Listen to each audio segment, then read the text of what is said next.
मुख्यमंत्री योगी आदित्यनाथ का सपना उत्तर प्रदेश को $1 ट्रिलियन इकोनॉमी बनाने वाला प्रदेश बनाने का है और इस दिशा में योगी आदित्यनाथ उनकी सरकार एक कदम और आगे बढ़ चुकी है और ये कदम दिल्ली में हो रही यूपी जापान इन्वेस्टमेंट मीट 2026 के साथ बढ़ा है, क्योंकि इस दौरान जापान के 200 से ज्यादा बिजनेसमैन इसमें शामिल हुए और हजारों करोड़ का निवेश करने की डील हुई। इसका अंदाजा इसी बात से लगाया जा सकता है कि एस्कॉर्ट कुबोटा करीब 2029 करोड़ के निवेश करेगा, जिससे करीब 4000 नौकरियां निकलेंगी। तो मिंडा कॉर्पोरेशन के 1166 करोड़ के निवेश से 6440 नौकरियां निकलेंगी। Japan land of the rising sun है और Uttar Pradesh land of the Surya Vansh है, land of the Shri Ram है। साथ ही YEIDA में 500 एकड़ की जापान सिटी विकसित करने की योजना पर प्रेजेंटेशन हुआ, लेकिन ये शुरुआत है क्योंकि 23 अगस्त तक इन्वेस्टमेंट मीट चलेगी, जिसमें ग्रीन हाइड्रोजन और सेमीकंडक्टर जैसे क्षेत्रों में निवेश पर बात होगी।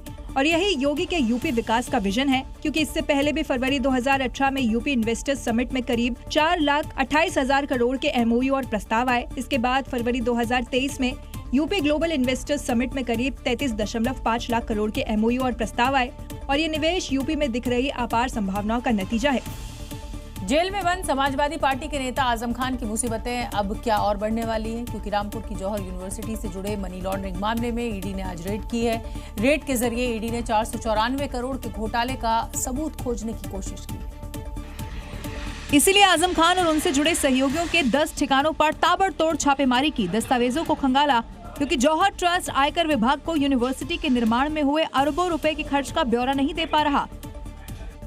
जांच एजेंसियों को शक है कि करीब 498 करोड़ का फंड गैर कानूनी तरीके से यूनिवर्सिटी बनाने में इस्तेमाल हुआ, क्योंकि इन फंड के बारे में जौहर ट्रस्ट कोई वैध दस्तावेज नहीं दिखा पाया।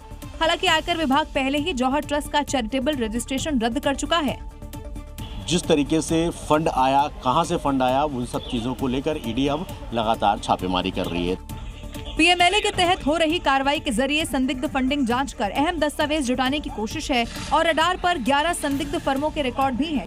सबसे बड़े जिम्मेदार इस घटना के अखिलेश यादव जी और शिवपाल यादव जी हैं। जौहर यूनिवर्सिटी का विवादों से पीछा नहीं छूट रहा, क्योंकि कुछ दिन पहले यूनिवर्सिटी की 40 में से 38 इमारतों को गिराने के आदेश थे, लेकिन उस पर अंतरिम रोक है, जिस पर 25 अगस्त को सुनवाई होनी है। लेकिन उससे पहले ईडी की रेड आजम खान की टेंशन बढ़ा रही है।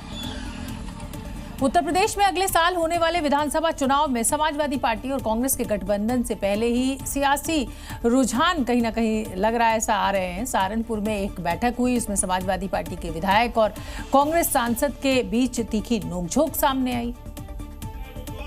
दरअसल सहारनपुर में जिला विकास समन्वय और निगरानी समिति की बैठक के दौरान एक नाले के निर्माण को लेकर SP विधायक आशु मलिक और कांग्रेस सांसद इमरान मसूद के बीच बहस छिड़ गई। सवाल मेरा है, वो क्यों बोल रहे हैं? अरे ये भी कोई बात है, आपका सवाल है, कोई दूसरे का चित्र नहीं है, ये क्या बात हो गई? आप भी पूछिए, आप दिशा की मीटिंग है, कोई दिशा की मीटिंग नहीं है। नहीं दिशा की मीटिंग है, नहीं हम नहीं बर्दाश्त, नहीं ये नियम से चलेंगे। ये विवाद इतना बढ़ गया कि दोनों नेता एक दूसरे पर तंज कसने लगे। जनता नहीं पकौड़ी खाने थोड़े आए, चाय पकौड़ी कौन खिला रहा आपको? लेकिन आप नियमों नहीं, आप नियमों में आपसे नियमों में रहिए, आप नियमों में रहिए। अरे हम आपसे आप नियमों में रहिए। वहीं इस दौरान वहां बैठी SP विधायक इकरा हसन विवाद में मुस्कुराते हुए दिखाई दी। हालांकि बाद में वो अपने काम में जुट गयी।